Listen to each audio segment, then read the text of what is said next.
Hello, everyone. JP Black here. Bobby Adan is with me. This is the first episode of Comics.fm, the real episode. The first one that you're kicking off, and you have me? You know what? I'm going to say something, and you may not like this, but okay, you kind of jumped the line. Okay. Because you and I have been talking a lot lately. I jumped on your show and all that. Yeah. It's okay. I told Ryan Kaufman he was going to do one. The Kauf. Yeah, and he hasn't read it yet. He hasn't read his. The great thing is, in the world of content and TV and all of that, in the radio world, which you are familiar with, it's all part of the show. That's right. It's I'm going to release these probably a couple of months, so mid-month and new month, and there'll be audio podcast, there'll be video on YouTube, and then a bunch of clips all over social, comics.fm. And Bobby, I want to say that not only am I excited to have you as my first guest, and by the way, me saying you jumped the line is not a slight on you. If anything, that shows your initiative and your relentlessness to jump the line. You know what I mean? And I just want to set the premise in the tense that I came here legally to JP's Comics.fm podcast. So I've got all my paperwork. Okay. I am safe and I am legal. Yeah, you know what's great too? You saying that, like me as a olive-skinned Greek man, next to you, I'm fully American. You know what I mean? There you are. Yeah. So it's kind of Midwestern man. Now, when we talk to Ryan, then I'm the one that's got to show my papers. You know what I'm saying? There you go. There you go. How it goes. Yeah, Bobby, people know you for many years on Southern Colorado radio. I mean, you were a fixture on 92.9. Sorry, I got the numbers wrong. 92.9 Peak FM, 98.9 Magic FM. I mean, almost 20 years you were a voice in Southern Colorado, and that's something that longevity is not normally seen in that industry. No, and it's all accidental. I started my internship in college, and I got hired at the front desk, and I thought, you know what, I just need my foot in the door, and a lot of this industry is kind of who you know and who you network with, and I thought, well, if I get an internship and I'm doing the front desk, then something's got to happen. But I had ulterior motives. I didn't want to do a morning radio show. I wanted to be a pop star. So I was going to use the radio station as my platform to audition for some major label. And I was going to leave them in the dust. And here I am 20 years later. You're like, I'm going to use you for my own career. Right. You guys are going to be the Chris Kirkpatricks of the world. I'm going to be Justin. Right. And here I am, Joey Fatone. Right. How did that end up working out for you? I don't know. It worked out great. You know, I ended up finding my niche and my lane. You know, not everybody was meant to be a pop star. Right. You know, never say never, because Michael Bolton started in his 40s and I'm here there. So wow, from a role model, I never thought we would basically put Bolton on that pedestal. Yeah. Me and Bolton. But no, I've loved every single second of it. And, you know, when it ended in December, it was just, you know, I had no regrets. I loved everything I did. And I'm so proud of what I did. And to even still keep doing this and podcasting off the radio and doing stuff with you and collaborating with all these wonderful creative people, it's just, man, I'm on cloud nine. I'm very happy. Yeah. I would say this is sort of like you've used them and now you are the pop star, because Bobby's Popcast, I would say you are a pop star now. And singing aside. You know. Yeah. Well, I mean, hopefully it takes off and hopefully it does good things, because if I make some money, that means you'll be making money and we'll go on a nice vacation to Greece. Probably we'll take you back to the homeland. I love that. Maybe they got some comics back there, because we are going to be talking today about Batman 3 Jokers. Oh yeah, 3 Jokers. By the way, back cover. It's nice. A couple things. One, this is the first episode. I want to get a few things just out of the way, some formatics, if you will. Okay. This is a show where radio people, which I call everybody who I've ever met and worked with through radio people. I know, Bobby. That's right. You transcended. You're past it. You're levels above. Okay. It's radio people talking comics, getting people out of their comfort zone a little bit, showing people that regular people can like this medium as well. Just like TV and movies, comics is another medium. It's not like a nerd-only thing. And also, like, to kind of eliminate a bit of the gatekeeping that goes on. People are like, you know, nerds tend to protect a lot of nerdy things. Oh, for sure, and yeah. It's like, you know what? This is for everybody, and this is a time where, I hate to say it, but I mean, nerds are cool now. You and I were 20 years too late, or too early, rather. Exactly.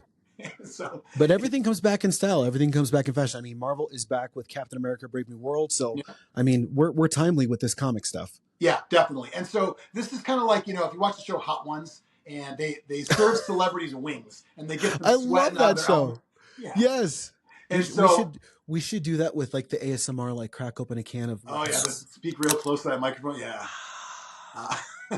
I bet it's been done. Everything's already been done, right? So, Yeah. but, they have celebrities eat wings. They get them out there. I'm going to talk about it. So I'm going to say this is like Hot Ones, but instead of wings, it's comics. And instead of actual celebrities, it's what I call radio people. And it's so fun. I'm just, when I got this in the mail, I really geeked out like a kid, because there's nothing like a good old fashioned going to your old comic book store. I've got a file, a pull list, as they say in the industry. And I'm a big geek, and you know what? Here it is.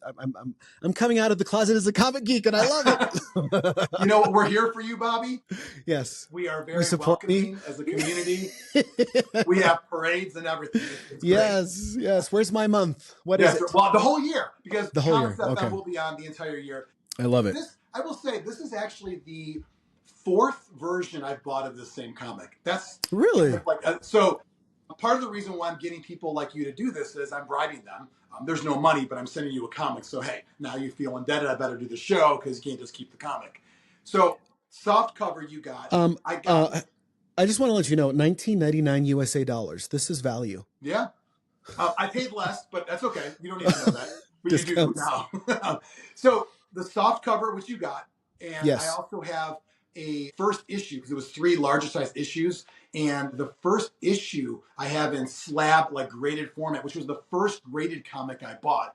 And really? I got into this because it came out, I believe, around COVID time. And that's when I really started to get back into reading more, because, when you're sitting at home, not a lot going on, you're like, you know what? Let's get back into it. So it was my first graded comic, my first story that I just loved right out of the gate from my getting back into it. Yeah. Then I bought the hardcover. And then recently I bought the absolute version, which is big. Size doesn't matter, Bobby. Size does not matter.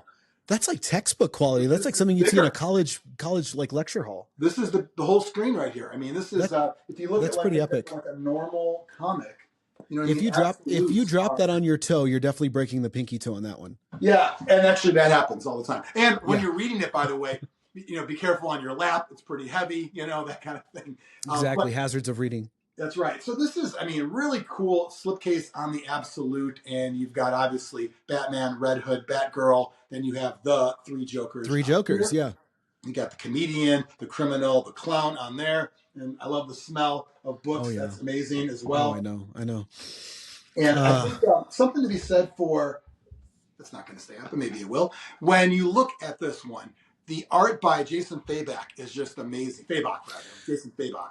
And, I was going to say, man, that is part of the thing that was the storytelling for me, was the visuals, and it stuck out to me in such a good way. I mean, to see a Joker shark and Joker fish, I was blown. I was like, this is what I geek out over. This is freaking awesome. The Joker fish, Joker shark. You see them out in there. Cool. Like, okay, this is a pet that I don't want that kind of pet as my own, because I know it would kill me. No. But it's cool that someone else has one. Yes.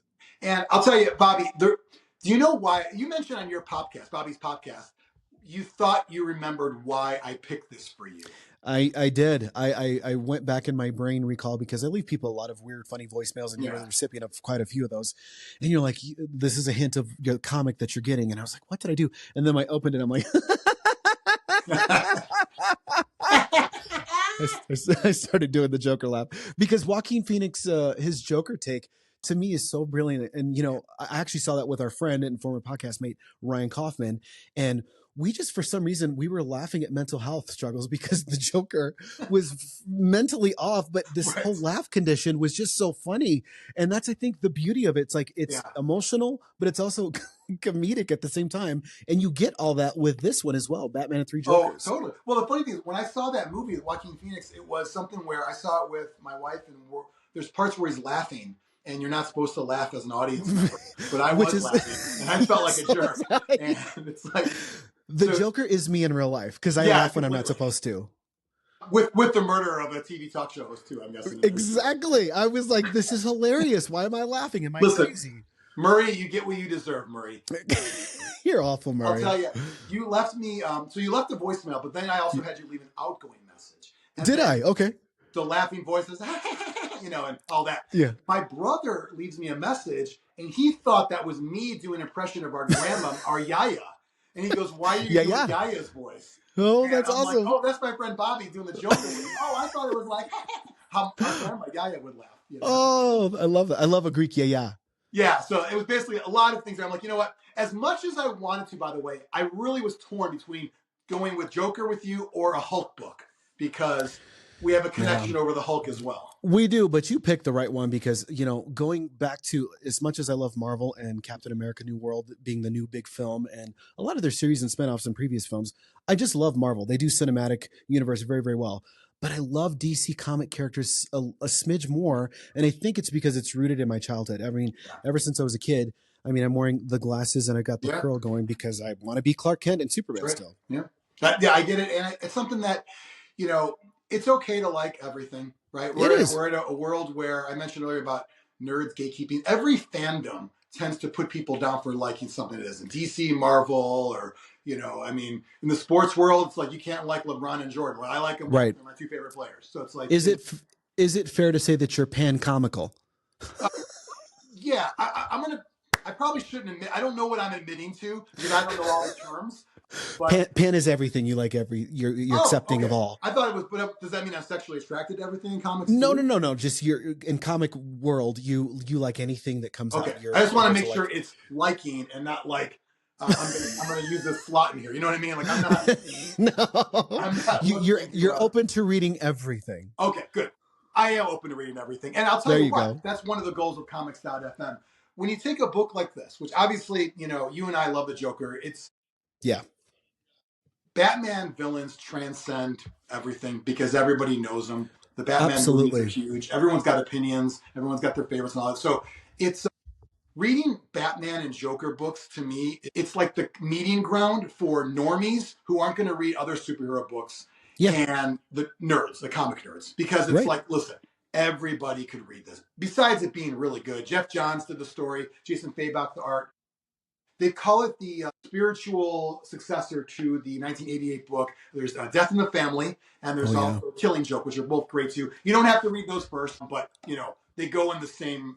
They do reference the Killing Joke in this one a lot. I noticed. Yeah. So of the three Jokers, so plot wise, with no spoilers, but some plot points on here. Batman discovers there are three Jokers here, and so we have. I'm looking at it backwards here, but we've got the clown, the criminal, and the comedian. Yes. And it's the criminal, sort of the old-timey Batman villain from the golden age of comics. Clown looking a little bit like Heath Ledger, by the way, in the middle. A little bit, yeah. There's some of that in there. And, it's something that, it's like, which one's the real one? Maybe they're all real ones. Maybe we're just making more and more Jokers. I mean, think about it. If you drop them in the pit and you make more Jokers, there really isn't a Joker. That was so trippy to me. I was like, I can't, what's going on? Who's the real Joker? Right. Who's the real one? Maybe you as the reader are the real Joker. Yeah. Mind blown. Right. Anybody can be a Joker in this multiverse. That's true. Anybody could be a superhero. Anybody could be the Joker as well. You've got the clown, kind of like the maybe Silver Age 1970s, which I love that they brought back an old Joker sidekick, Gaggy, the little guy. Yeah. It's something like Gagsworth, like Daddy Gadsworth, like Gaggy. Right. So it's great to see him back.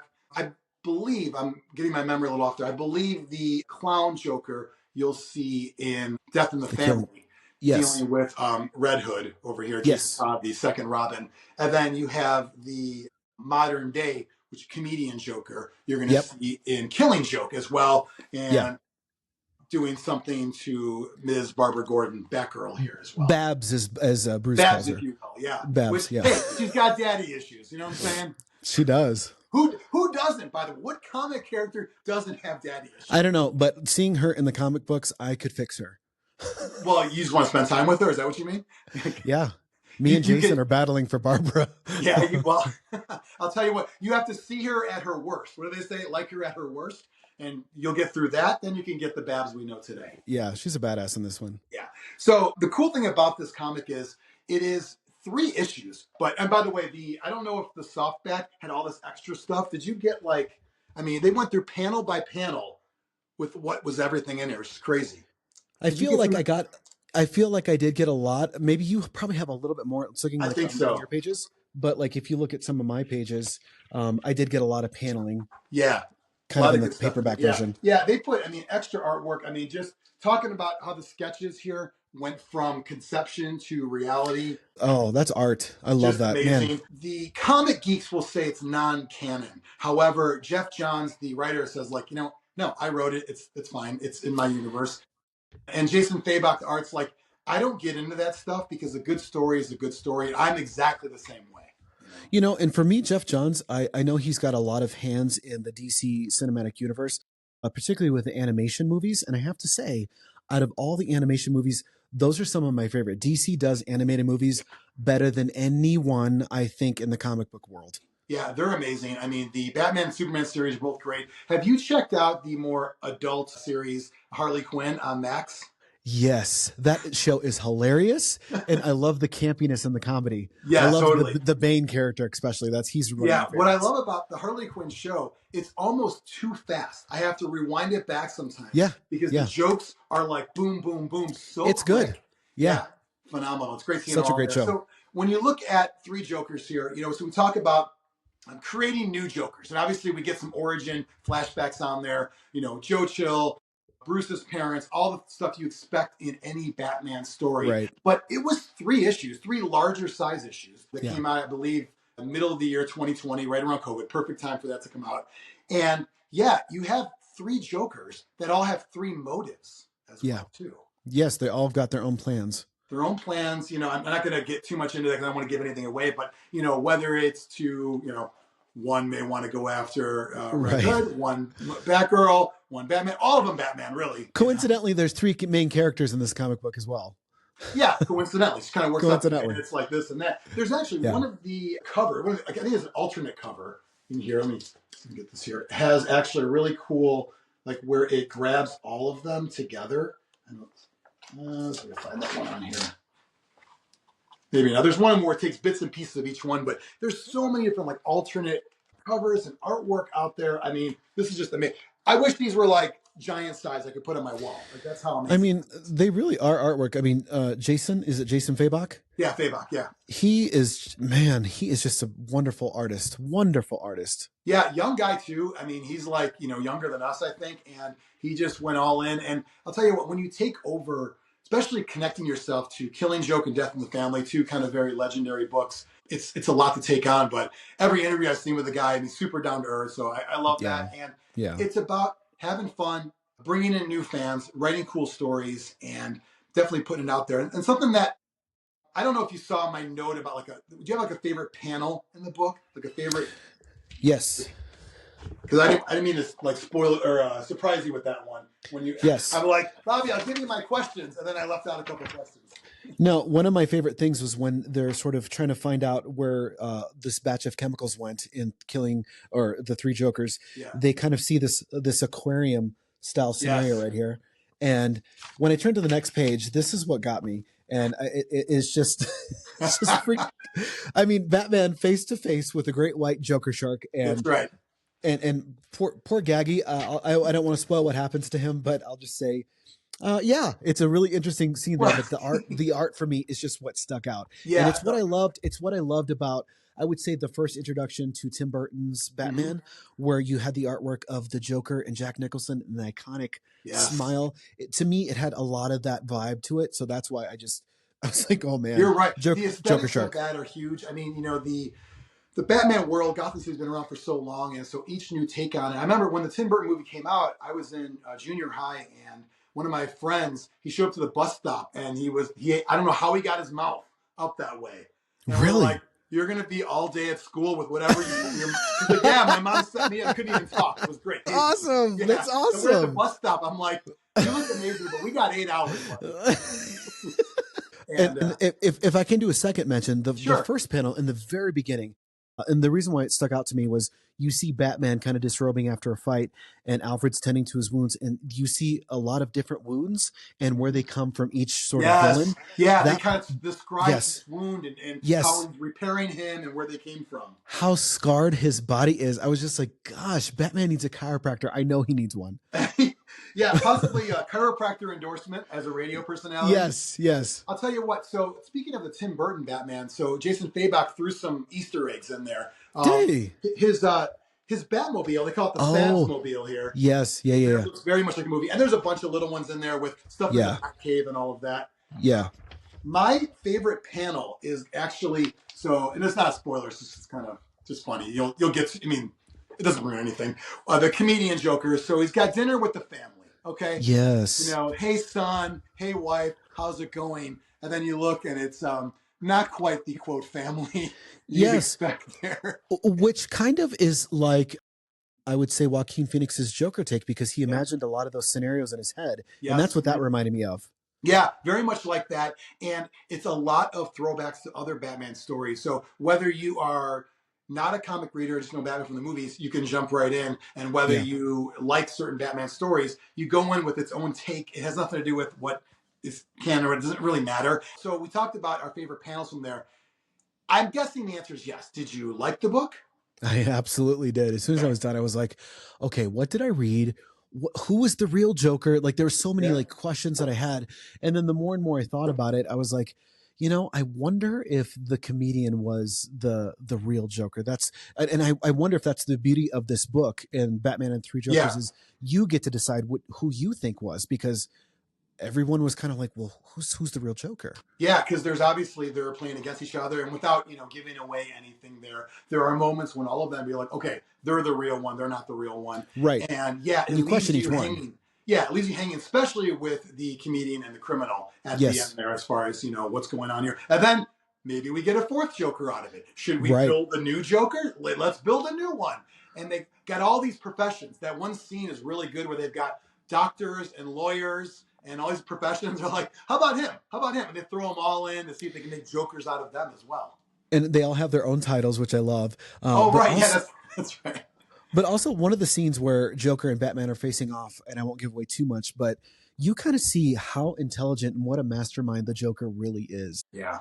Especially how he explains himself to Batman. I was just like, man, this is the beauty of a villain, of why Batman and Joker are like peanut butter and jelly. Completely. And there's a lot of stuff in there with Joker's quote real identity, and does Batman know, and if he does know, and what happens to people. So now then would Batman have to unmask, or would Barbara Gordon have to unmask? So then there's to your point about the dynamic between hero and villain, they need each other. And that happens in our day-to-day life, right? We need our villains in life to know where the heroes are.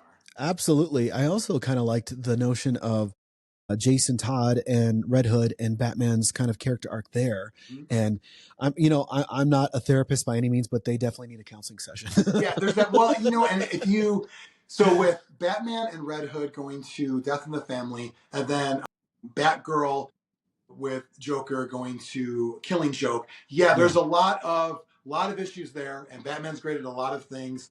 Yeah, psychiatrist, not one of them. Alfred more so, I'd say. He's definitely an isolation sort of personality type where he's like, that happened, we're moving on. Well, hey, much like a radio personality, I'm just going to go in the studio, that's right, do my show, and then cry later.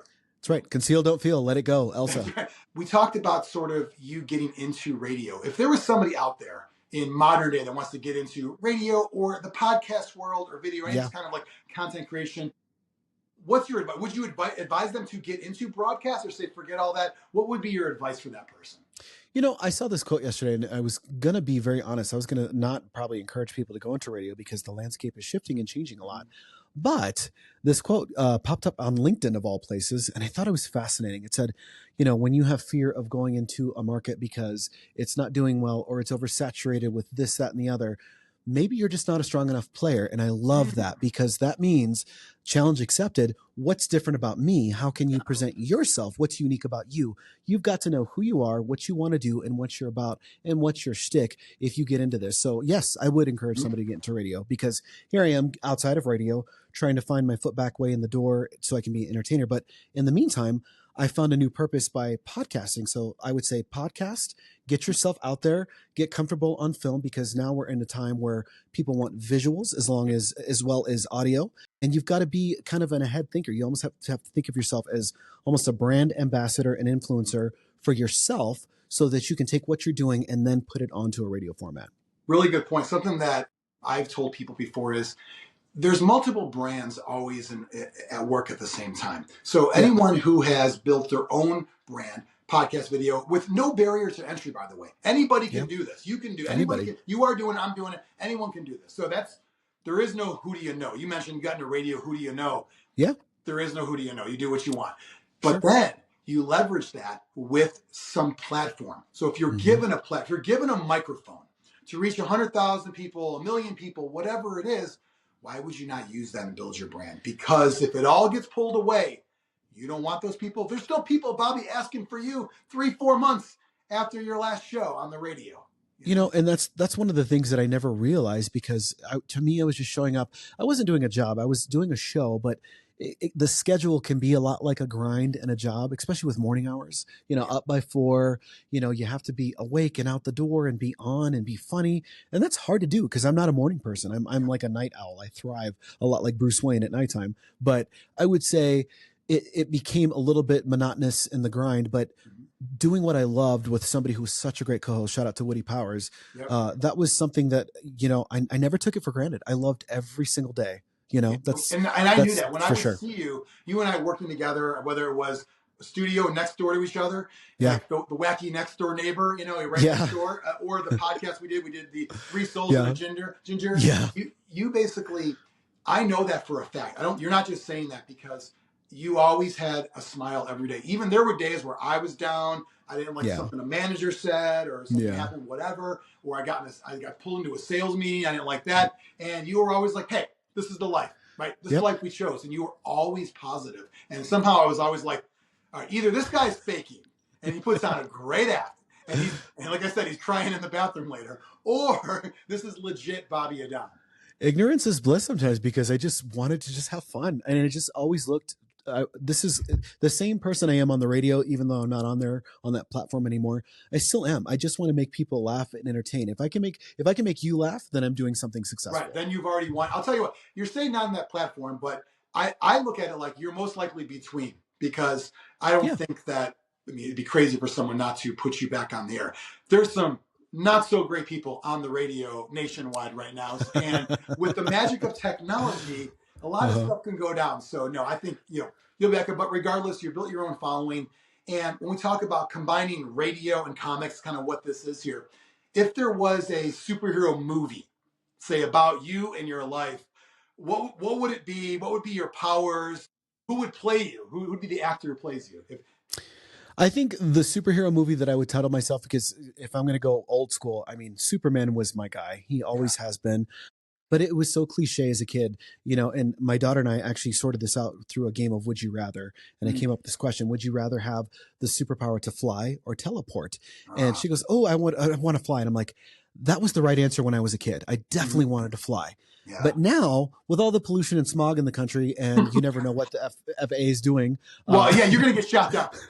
I was going to say, I don't think it's safe to fly, because my power would just be to fly. I wouldn't be invincible like Superman. Yeah. I think I would choose the power of teleportation, because think about all the possibilities and endless things that you could do, the travel that you could do, the ease with where you could slip in and out. And, you know, you could use your powers for good, maybe mischievousness, but I would call my movie Blink, and my powers would be all based in teleportation.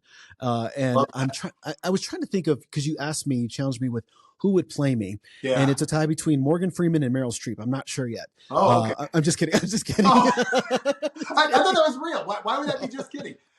No, actually, you know who I think would play me, because I'm 44, so I'd want somebody who's like a little bit younger and better looking. Well, because that way they can advance through the years too. Exactly. Origin story and all that.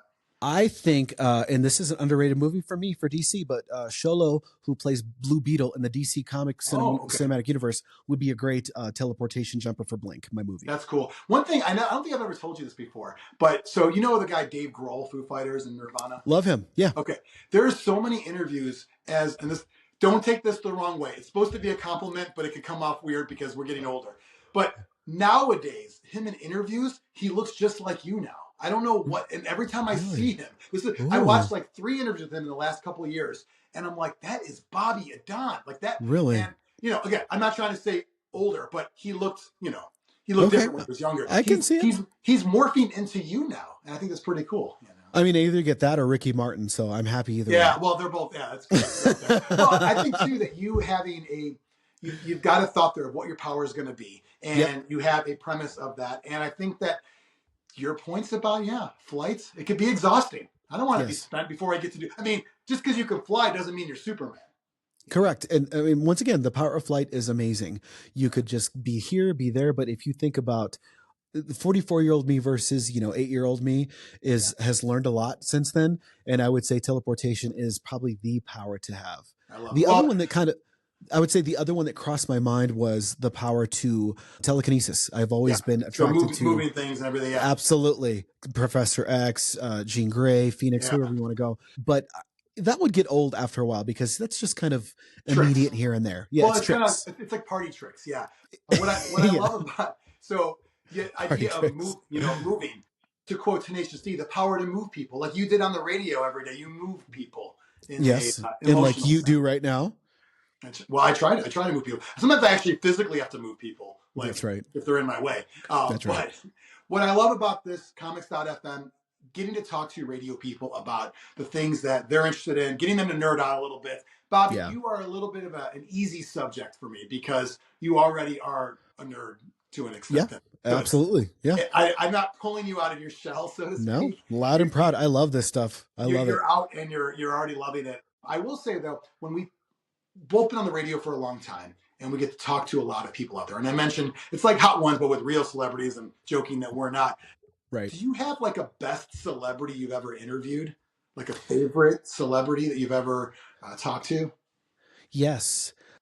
I would have to say, I think the best celebrity interview that we did was a comedian he was from Impractical Jokers, Joe Gatto. Oh, Joe Gatto's hilarious. And this was just a few months ago.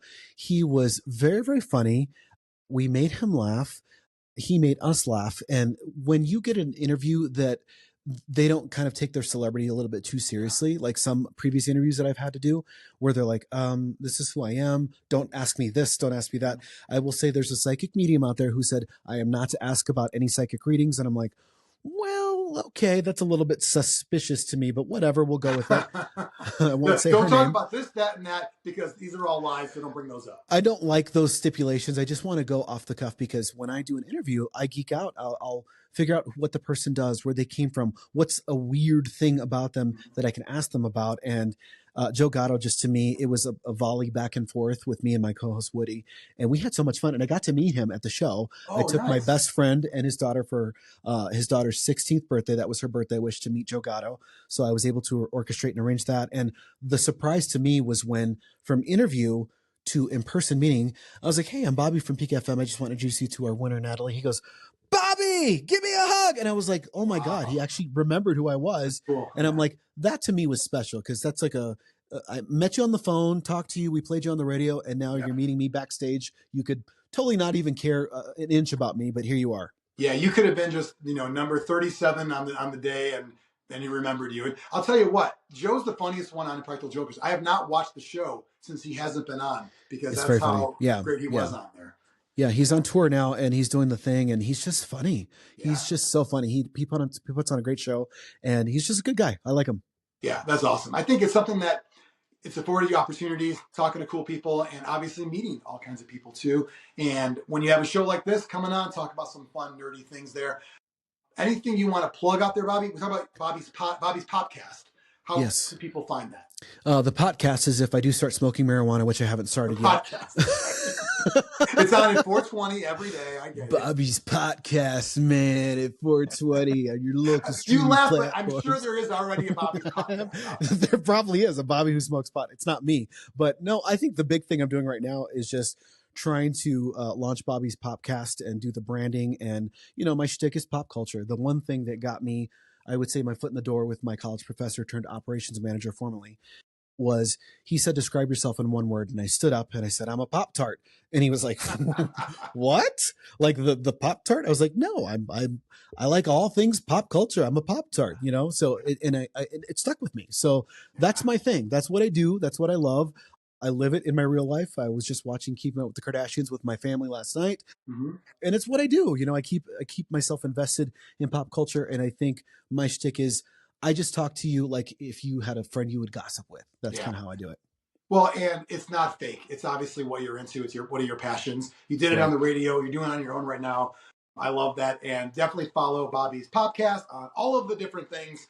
Get it on podcast platforms, get it on YouTube, social media, and all of that.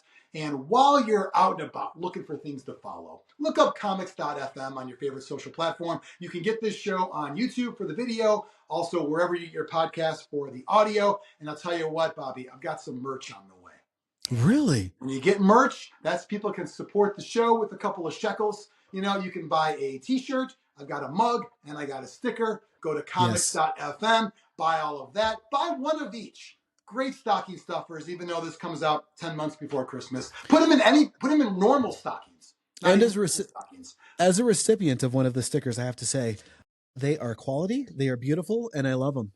Well, I'll tell you what, Bobby. You got a comic out of the deal. You got a sticker out of the deal. Yes, I did. You're already ahead.